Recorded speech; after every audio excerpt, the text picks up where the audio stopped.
Evangelho de Mateus, capítulo 5, os versículos 10 em diante. Evangelho de Mateus, no capítulo 5, versículos 10 em diante. Eu quero ler a palavra do Senhor.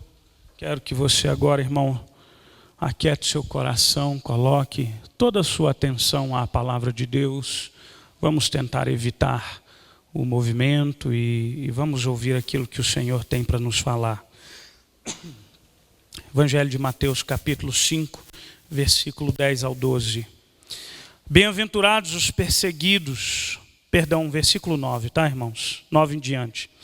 Bem-aventurados os pacificadores, porque serão chamados filhos de Deus. Bem-aventurados os perseguidos por causa da justiça, porque deles é o reino dos céus. Bem-aventurados sois, quando por minha causa vos injuriarem e vos perseguirem, e mentindo disserem todo o mal contra vós. Regozijai-vos e exultai, porque é grande o vosso galardão nos céus, pois assim perseguiram aos profetas que viveram antes de vós. Vamos orar ao Senhor. Pai querido, santo e eterno, nós já louvamos ao Senhor, nós já ofertamos ao Senhor, nós já, Deus amado, pedimos perdão pelos nossos pecados. E agora eis aqui a Tua palavra, revelação de Deus para nós, aberta diante dos nossos olhos. Desvenda os nossos olhos para entendermos a Tua palavra, Deus. Senhor, eu sei que eu e que todos nós aqui somos iguais porque somos pecadores. E, portanto, eu e por todos os meus irmãos aqui, eu lhe clamo pela Tua bendita misericórdia. Porque a despeito da nossa indignidade, eu quero pedir ao Senhor que fale aos nossos corações, ó Pai. Os nossos corações, quando ouvem a Tua palavra, e quando esta palavra é aplicada às nossas vidas através do Teu Espírito Santo, nós encontramos paz e alívio e renovo e correção para vivermos uma vida cristã de acordo com Teu querer. E assim eu lhe peço, e assim eu te agradeço, em nome de Cristo Jesus. Amém e amém. Irmãos, nós chegamos ao final das bem-aventuranças, não ao final do Sermão do Monte, ainda nós vamos gastar alguns bons domingos aí no Sermão do Monte, mas chegamos ao final destas bem-aventuranças. E quando nós falamos das bem-aventuranças, eu gostaria de relembrar alguns fatos e alguns aspectos importantes aqui, para que a gente entenda aquilo que Deus nos ensina através desse texto. O primeiro deles é que as bem-aventuranças, bem-aventurado quer dizer feliz, bendito. As bem-aventuranças, elas delineiam o caráter cristão. A nossa vida cristã, ela é marcada por algumas características. E essas características precisam se refletir nas nossas vidas, e as bem-aventuranças delineiam bem esse caráter cristão. Aquilo que todo cristão deve ser, deve buscar, deve perseguir.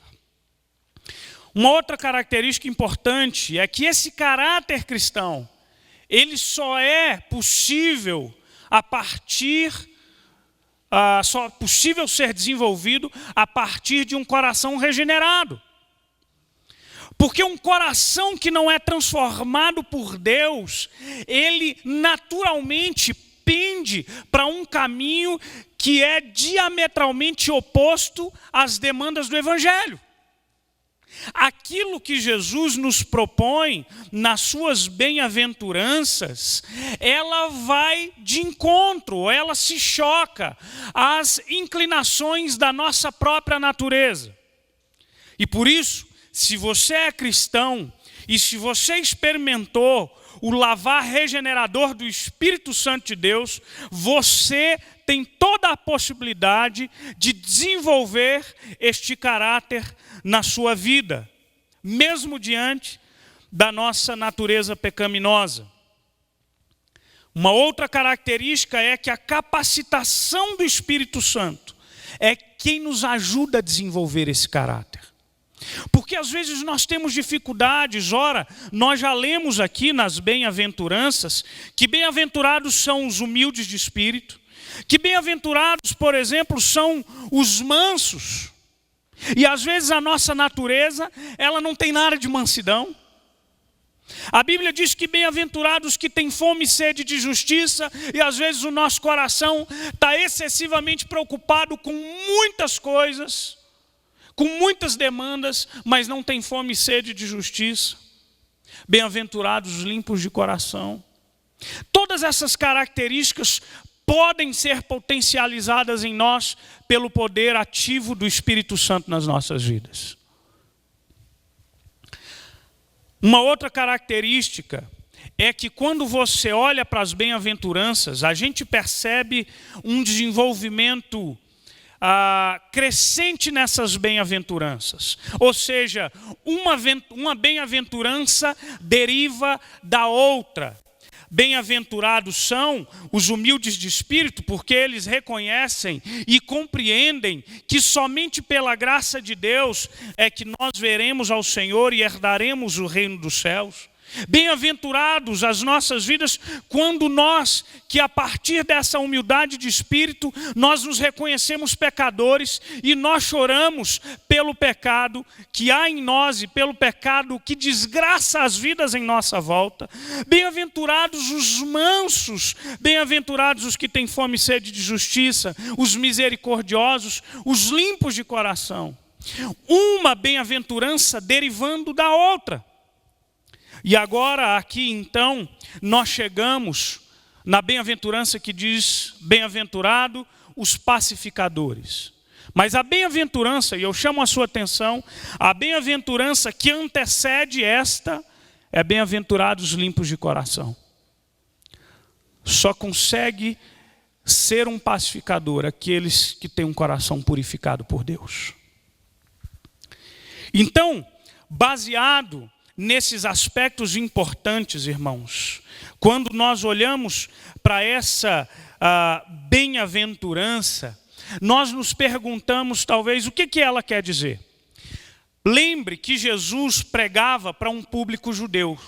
E muito provavelmente, quando Jesus chega diante daquela multidão, e ele diz que são bem-aventurados os pacificadores, porque serão chamados filhos de Deus, é muito provável que o público, a audiência de Jesus, recebesse essa fala de Jesus com uma certa estranheza. E eu explico por quê. Irmãos, para o povo judeu da época, esse povo foi um povo muito sofrido. Esse povo foi um povo que em toda a sua história viveu altos e baixos na sua caminhada. Esse povo foi um povo que foi levado por causa de uma fome ao Egito e que ali habitou cerca de 400 anos, ao final dos quais o faraó já não reconhecia a liderança de José do Egito e começa a oprimir esse povo, e esse povo passa por um período de severa opressão debaixo de faraó. Esse povo então é liberto pelo nosso Deus, e ali começa a sua jornada em busca da concretização da promessa que havia sido feita há séculos atrás ao homem chamado Abraão. E nessa peregrinação de 40 anos por um deserto quente, causticante, esse povo precisa aprender o caráter de Deus em sua vida. Deus lhes dá 10 mandamentos, direção para que eles vivessem a vida de acordo com a vontade do Senhor. E ali a gente estuda na história desse povo de Deus um monte de altos e baixos, de incredulidades. até que esse povo consegue herdar essa terra prometida, esse povo consegue estabelecer um reino, esse povo, depois desse reino estabelecido, esse reino se divide entre reino do norte e reino do sul. Alguns anos depois, o reino do norte é levado para o exílio.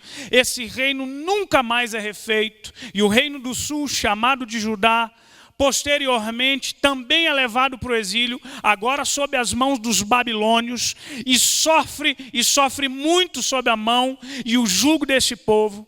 Até que a Bíblia relata que depois de 70 anos, esse povo retorna sob a liderança de Esdras e Neemias, que começa a reestruturar, a reedificar os muros da cidade e a vida dessa cidade. Mas o fato é que esse povo viveu em altos e baixos.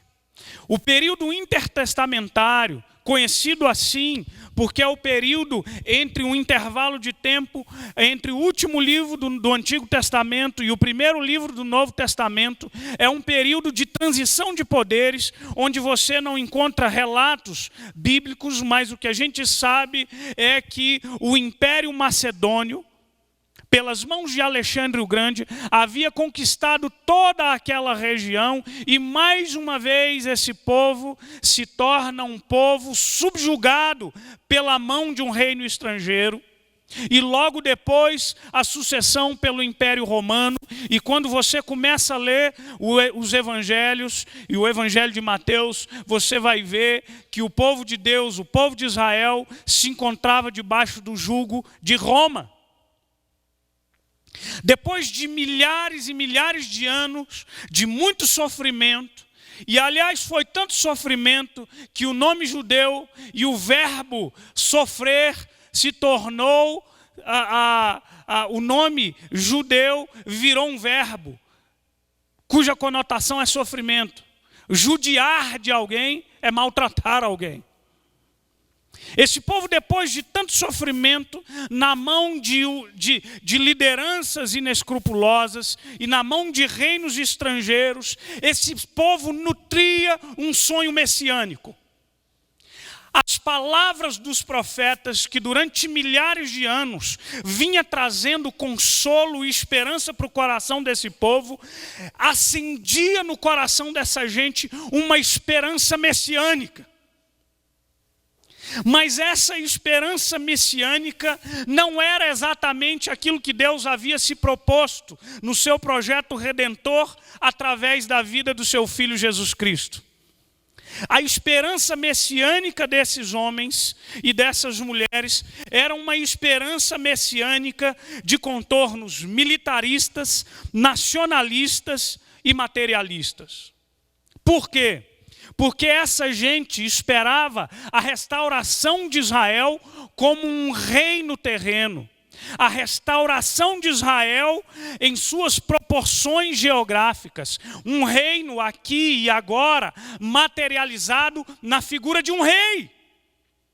E é por isso que a pessoa de Jesus choca tanto as expectativas desses homens, porque de repente o Messias que eles esperavam se encarna na figura de um camponês nazareno. Ele era rei, mas nasceu em uma estrebaria. Ele era senhor, mas veio para servir. Ele era o primeiro, conforme diz Colossenses, mas foi o último nesse mundo. Ele era o maior, mas viveu como se fosse o menor. Ele era o dono do universo, mas ele não tinha sequer onde recostar a sua cabeça. Esse Messias não cabia na cabeça e na esperança equivocada daquela gente. Porque o reino que eles esperavam, aliás, havia um grupo, um partido judaico, o dos Zelotes, que esperava que Israel fosse tomado de volta à força. Que Cristo seria o rei estilo guerreiro. E de repente chega esse mestre dizendo tudo ao contrário do que eles imaginavam. E ele diz que quem quer ser o maior tem que ser o menor. Quem quer ser o primeiro precisa ser o último. Quem quer ser exaltado tem que ser primeiro humilhado. Quem quer ser servido tem que servir. E agora esse Jesus chega diante desse povo e diz: bem-aventurados os pacificadores. Como assim? Essa gente maltratou a gente.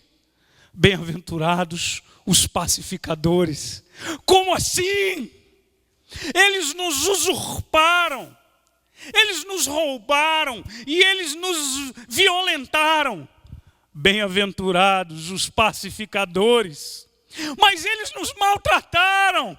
Bem-aventurados os pacificadores, porque serão chamados filhos de Deus.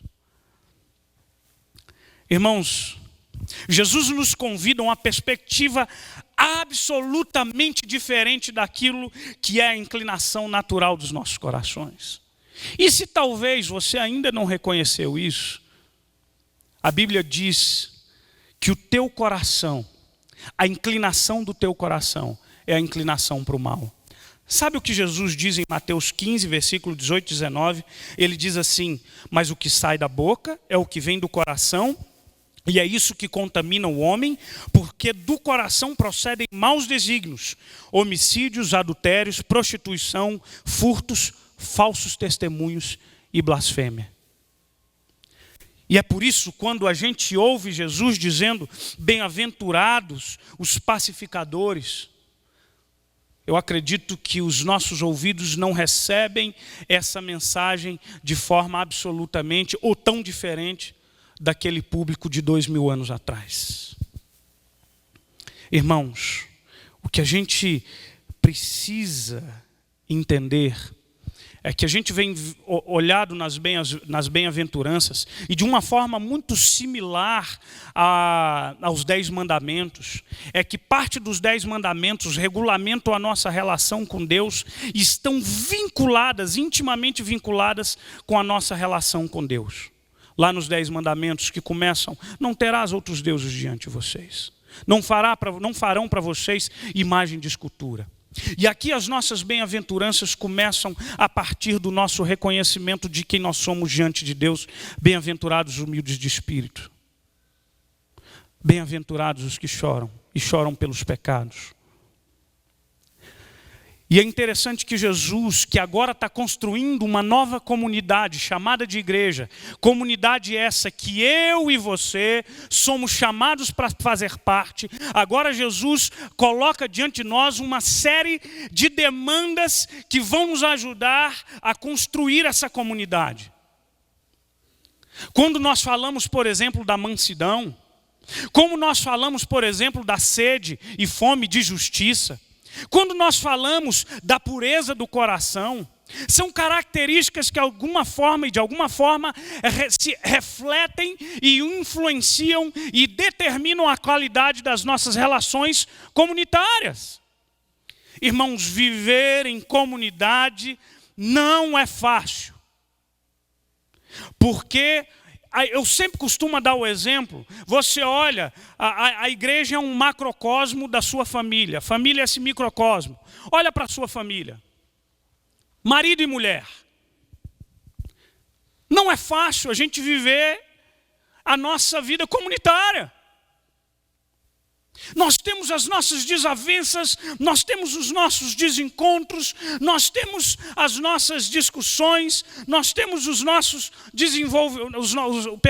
desentendimentos, e de repente o Senhor nos chama para que nós sejamos uma grande comunidade de irmãos.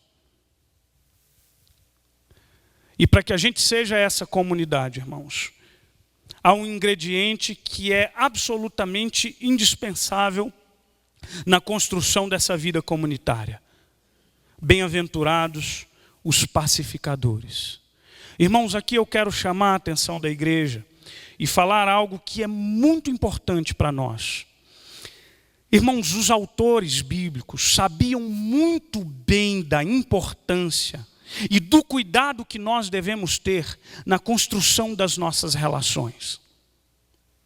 Porque quando essa comunidade se divide, quando essa comunidade se machuca, essa comunidade começa a ruir. Quando nós olhamos, por exemplo, para a primeira epístola de Pedro, Pedro escreve para as igrejas da Ásia Menor. O apóstolo Pedro diz o seguinte lá no capítulo 3, versículos 8 a 11. Finalmente, irmãos, sede todos de igual ânimo, compadecidos, fraternalmente amigos, misericordiosos, humildes, não pagando mal por mal ou injúria por injúria, antes pelo contrário, bendizendo, pois para isso fostes chamados, a fim de receberdes bênção por herança. Pois quem quer amar a vida e viver dias felizes, refreie a língua do mal e evite os seus lábios de falarem dolosamente. Aparta-se do mal, pratique o que é bom, busque a paz e empenhe-se por alcançá-la. E aqui o apóstolo Pedro coloca um elemento muito claro, que é um fator determinante no início das nossas desavenças. As nossas línguas, o cuidado no nosso falar. E ele diz, busquem a paz. A nossa vida cristã é diferente. O apóstolo está descrevendo uma série de princípios que são importantes na construção dessa comunidade. Sejamos amigos, fraternais, humildes, misericordiosos. As nossas regras são diferentes porque a gente não paga o mal por mal. A gente não devolve o mal com o mal, mas conforme o apóstolo Paulo, escrevendo em Romanos capítulo 12, a gente deve pagar o mal com o bem. A instrução de Cristo é que a gente ajude inclusive aquele que é inimigo e que nos maltrata. E esses são os princípios que tecem e que fazem parte da tessitura da construção dessa vida comunitária. O livro de Hebreus diz no capítulo 12, segui a paz com todos e a santificação, sem a qual ninguém verá o Senhor. Segui a paz com todos. O apóstolo Paulo, em Romanos, no capítulo 12, e esse capítulo 12 de Romanos é fantástico, porque Paulo também ali descreve características importantes, instruções importantes na construção dessa vida comunitária, e ela diz assim: tende o mesmo sentimento uns para com os outros. Em lugar de ser desorgulhosos, condescendei com o que é humilde. Não sejais sábios aos vossos próprios olhos e não tornei a ninguém mal por mal. Irmão, sabe que eu assumi há muitos anos uma postura na minha vida. E eu percebo que às vezes nós temos um olhar para o outro, um olhar condenatório de antemão. Me chama a atenção o fato de que a nossa própria justiça, ela parte do princípio de que ninguém é culpado até que se prove o quê? O contrário. Não é, Bruno? Mas na nossa cultura, ninguém é honesto até que se prove o contrário. A gente olha para o irmão com uma desconfiança e a gente emite tanto valor de bate-pronto. E o apóstolo Paulo diz: condescendei com o que é humilde. Não torneis a ninguém mal por mal. Esforçai-vos por fazer o bem perante todos os homens. Se possível, e aqui o apóstolo Paulo sabe da dificuldade que é, porque tem irmão que não é fácil, é ou não é, gente? Eu me lembro, um amigo meu, um conhecido meu, ria das discussões do pai e da mãe dele. Já um casal de, sei lá, de algumas décadas de casamento, e ele dizia assim, que quando o pai discutia com a mãe, o pai muito nervoso, ele dizia assim: mulher, você dificulta a minha ida para o céu. Boa, não é? Boa.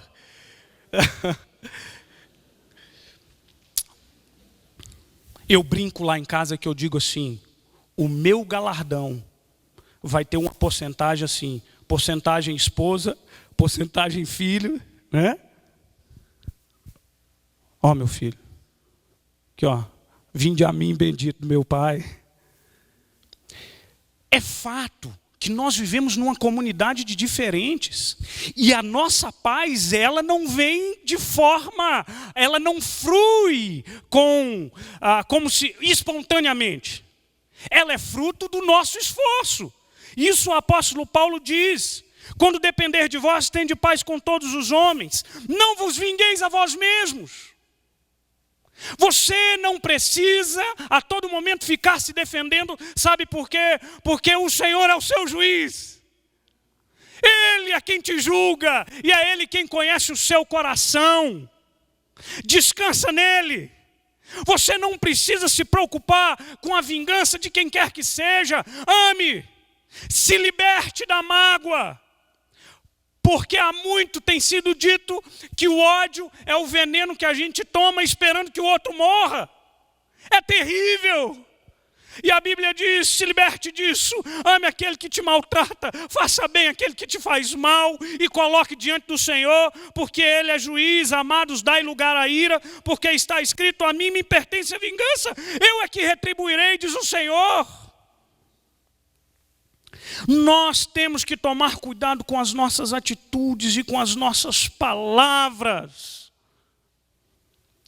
Porque as nossas palavras têm tanto potencial para edificar e cuidar, irmãos, como tem o potencial de destruir, de machucar, de ferir, de diminuir, de separar. Qual de nós não carrega a dura marca de uma palavra injusta que foi proferida por quem quer que seja? Por uma mãe nervosa, por um marido desatento, por um amigo em um momento de ira, por um irmão que está ao seu lado.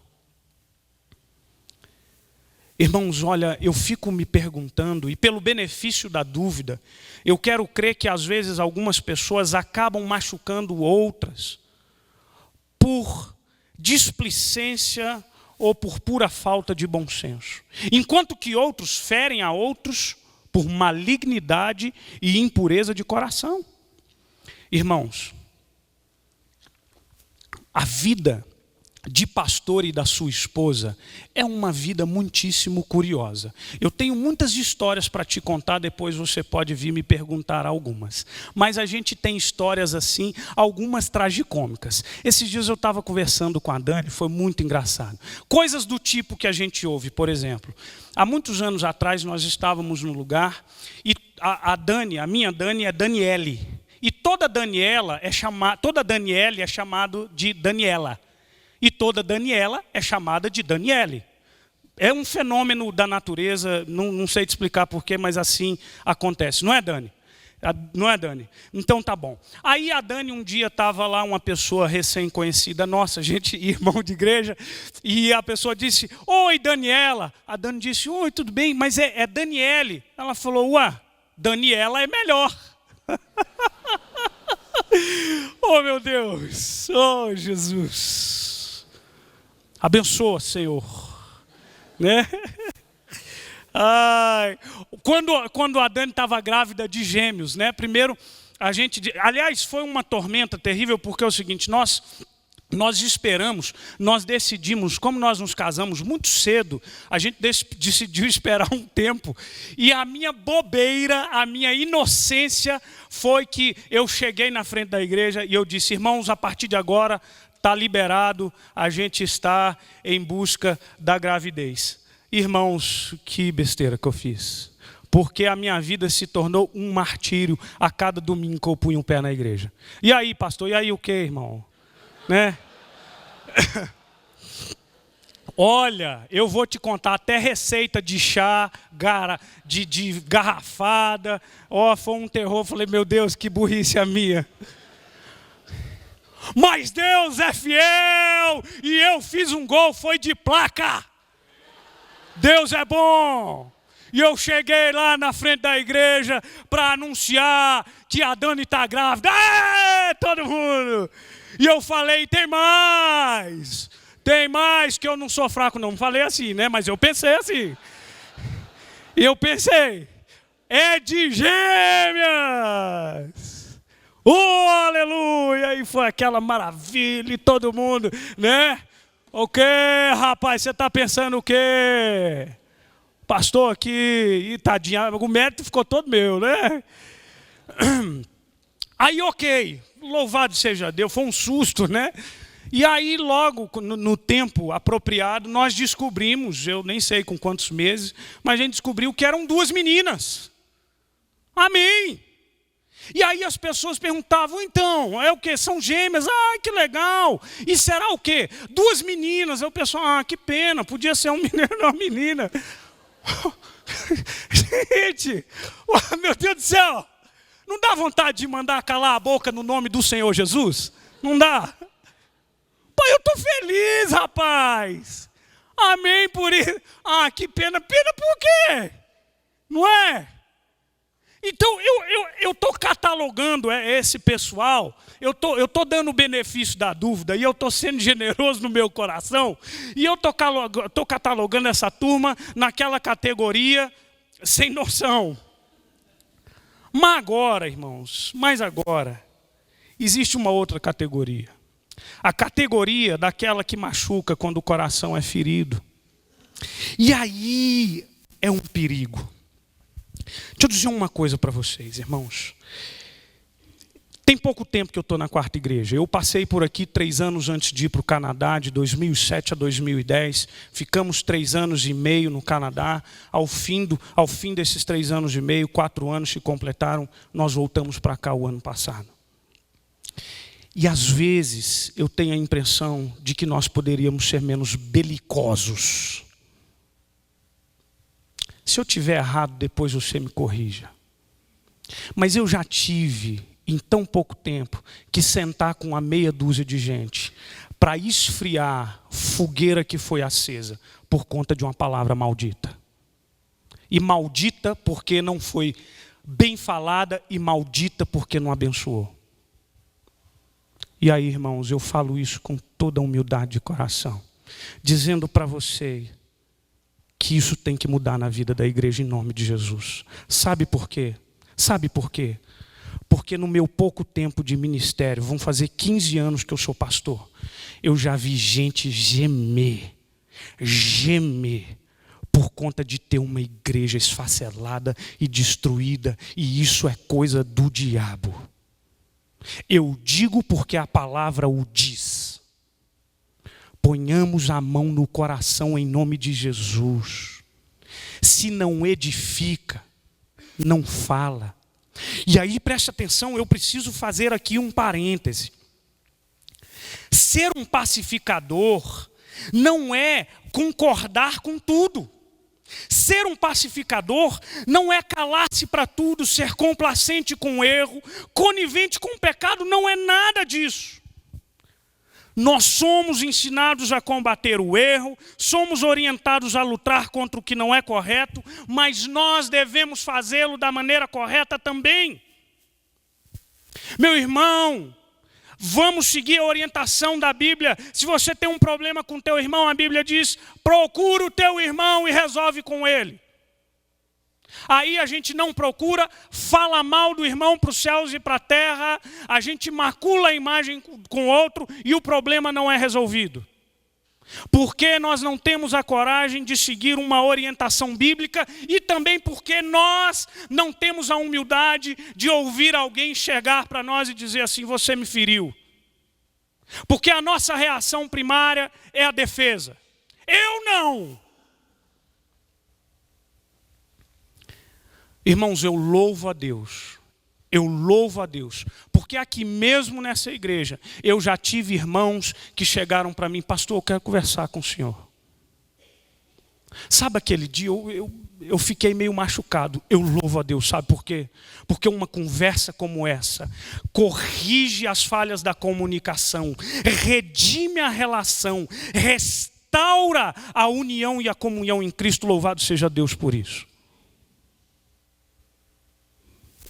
E é por isso que o apóstolo Paulo nos orientou daquela forma, não sejam orgulhosos, não sejamos orgulhosos, tenha humildade para discordar.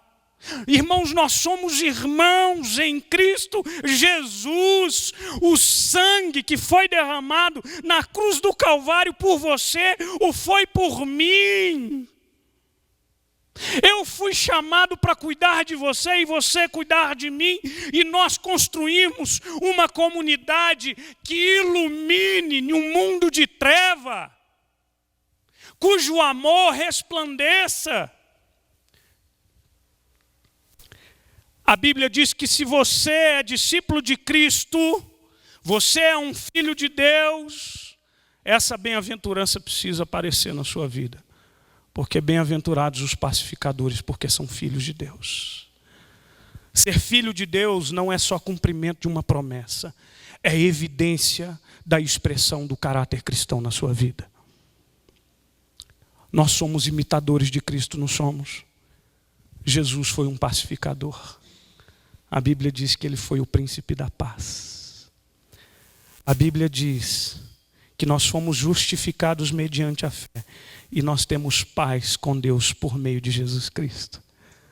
A Bíblia diz que por causa do meu e do seu pecado, conforme Efésios, nós éramos inimigos de Deus.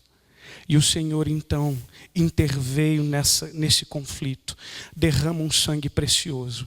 Ele pega a sua mão e ele liga a sua mão à mão do Pai e te faz filho do mesmo Pai. E a Bíblia diz: seja um pacificador. Restaure relacionamentos de irmãos com irmãos e de irmãos com Deus. Porque bem-aventurados os pacificadores, porque serão chamados filhos de Deus. Amém? A Bíblia diz nos versículos 11 e 12, aí a gente termina as bem-aventuranças, diz que bem-aventurados são os perseguidos por causa da justiça. Irmãos, aqui, quando o Senhor Jesus conclui as suas bem-aventuranças, Ele coloca uma consequência automática daqueles que são bem-aventurados e daqueles que expressam o caráter de Cristo na sua vida. A consequência natural de você seguir ao Mestre é que você será retaliado por isso. O apóstolo Paulo, quando escreve a Timóteo, diz que todos quantos querem viver piedosamente hão de sofrer lutas e perseguições. Sabe por quê? Uma consequência direta. Porque nós vivemos em um mundo de trevas. E os princípios da palavra e os princípios de Deus, eles são contrários aos princípios e ao curso deste mundo. E então, quando a gente decide viver uma vida de acordo com aquilo que a gente quer, a gente automaticamente começa a ser retaliado por isso. Em um mundo, por exemplo, de relações descartáveis, você será criticado por lutar pelo seu casamento. Enquanto tem muita gente que diz assim: separa logo. Em um mundo, irmãos, erotizado, você, adolescente, jovem, será ridicularizado por buscar pureza sexual. E você, homem e mulher, serão ridicularizados por buscarem fidelidade conjugal. Em um mundo injusto, você será chamado de tolo por honrar a justiça de Deus. Em um mundo de desamor, você será considerado ingênuo porque decidiu amar e porque decidiu perdoar. Mas eu quero dizer uma coisa para você. Se isso acontecer, e provavelmente já tem acontecido, e provavelmente acontecerá, porque quanto mais você encarnar os valores do Evangelho, mais estranheza você vai causar. E quando isso acontecer, se lembre que você é bem-aventurado. Bem-aventurados sois, quando por minha causa vos injuriarem e vos perseguirem. E mentindo disserem todo mal contra vós. Bem-aventurado você é. Sabe por quê? Porque você está sendo como Cristo foi. Cristo, o homem perfeito, o Deus homem, foi chamado de glutão e beberrão. Foi a todo tempo blasfemado. E na cruz do Calvário, ainda o que se ouve da voz já fraca daquele homem à beira da morte foi: Pai, perdoa-lhes, porque eles não sabem o que fazem. Meu Deus, bem-aventurado você é. O apóstolo Pedro, irmãos, diante das perseguições do Sinédrio, relatados no livro de Atos, quanto mais a igreja crescia, mais a adversidade crescia, a animosidade contra a igreja. E então o Sinédrio chama a Pedro e a João, e ali mandam que aqueles homens parem de pregar o evangelho, e o que se ouve de Pedro é: importa mais que nós agrademos a Deus do que a homens. Irmãos, vale a pena. Sabe por que vale a pena? Porque ainda que hoje as pessoas falem de você, te chamem de tolo, te chamem de ingênuo, te chamem de qualquer nome que seja, quando você sustenta os valores do reino e quando você confessa a Deus através dos seus atos, das suas palavras, e você confessa a Deus diante dos homens, diz a palavra que o Senhor Jesus te confessará diante do Pai. E enquanto todos aqueles que te maldisseram ouvirem no dia do juízo, porque esse dia chegará, e ouvirem do Pai: apartai-vos de mim, eu não vos conheço, malditos, você ouvirá de Deus: benditos do meu Pai, vinde a mim. Vale a pena esperar por esse dia. Vale a pena lutar por esse dia, porque a palavra do Senhor diz que os olhos do Senhor repousam sobre os justos, e os seus ouvidos estão abertos às suas súplicas, mas o rosto do Senhor estão contra os que praticam males.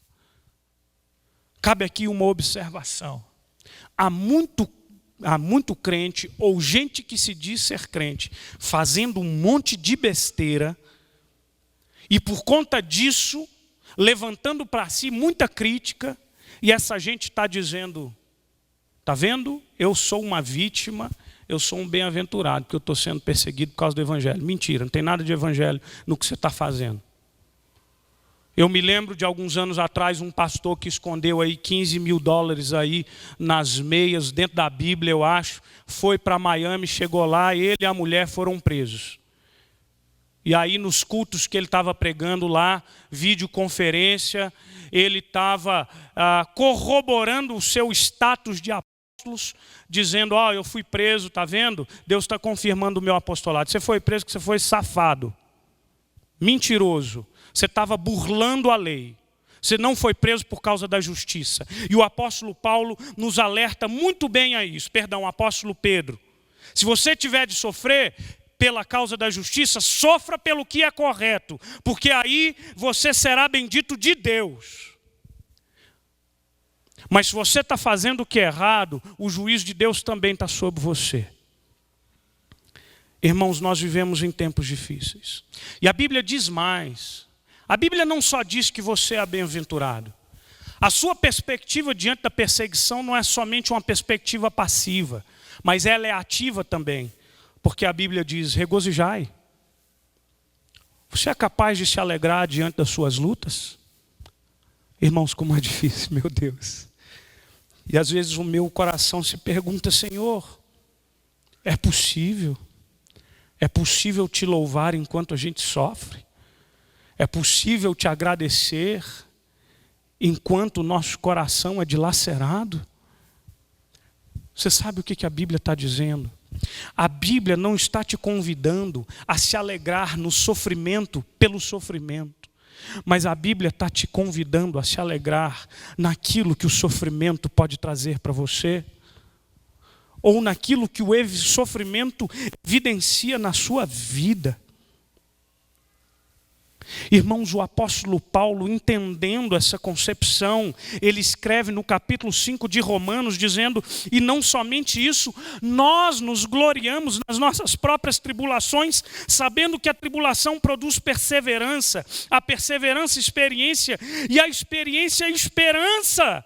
Ora, a esperança não se confunde, porque o amor de Deus é derramado em nossos corações pelo Espírito.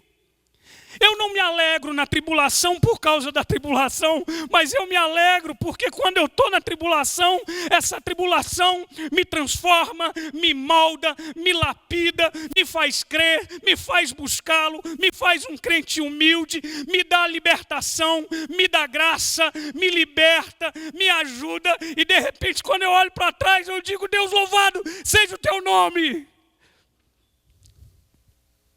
Eu não voltaria atrás nem um segundo de tudo aquilo que eu fui submetido na mão do Criador.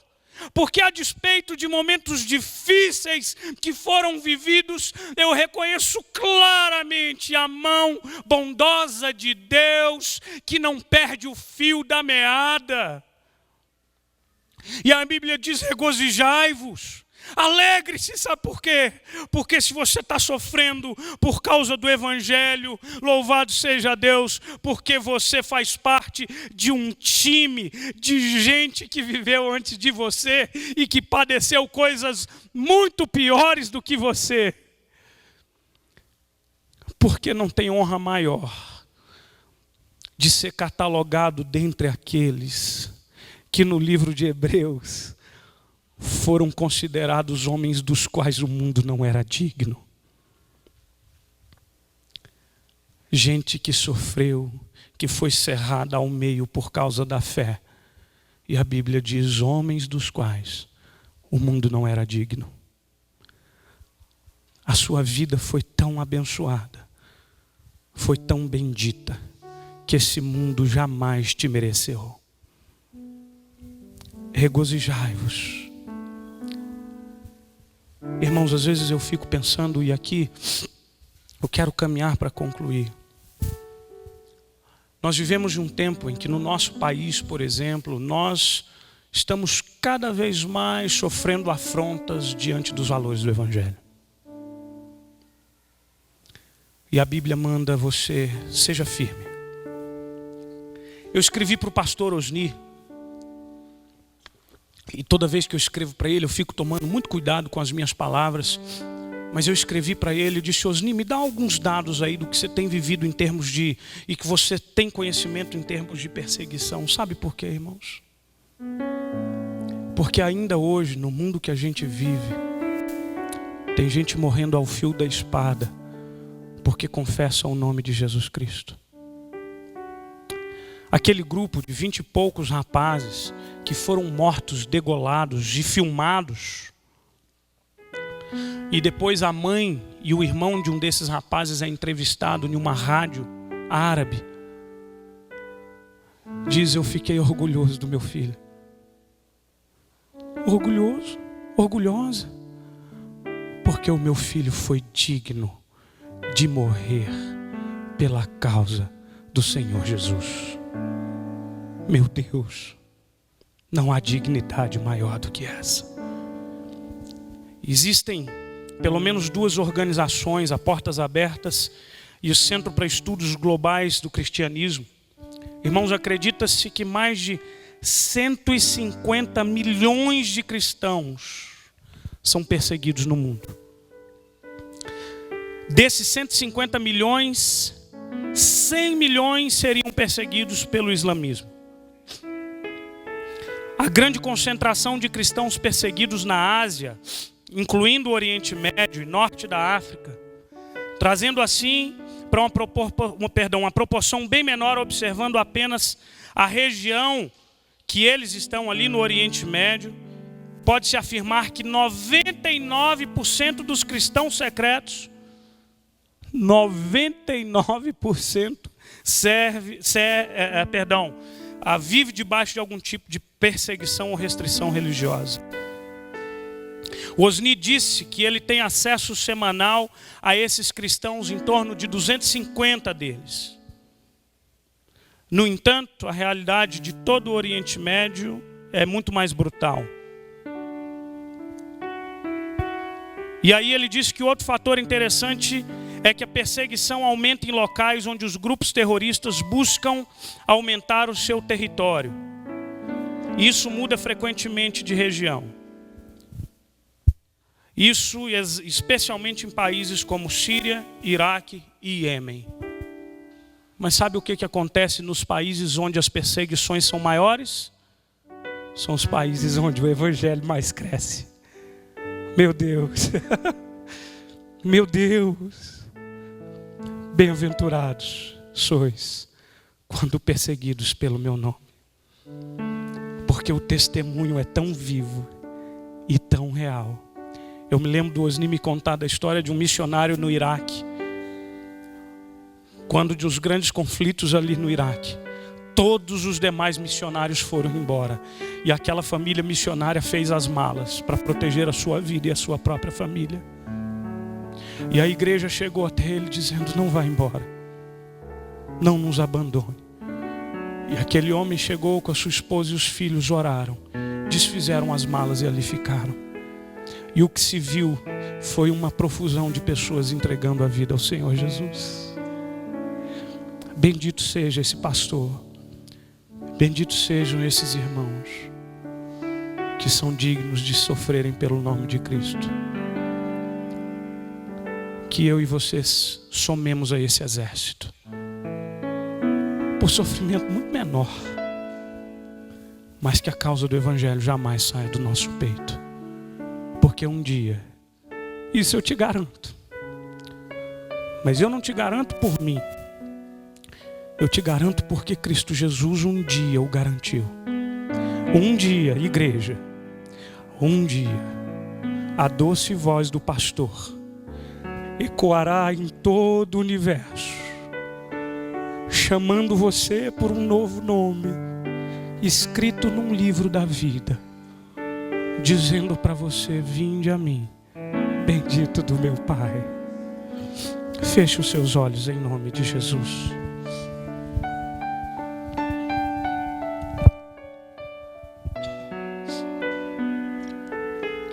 Oh Deus, Senhor, eu quero pedir perdão pela minha fraqueza constante, pedir perdão porque tão frequentemente, às vezes o meu coração titubeia. Deus, que não saia do meu peito o desejo ardente de carregar a causa do evangelho.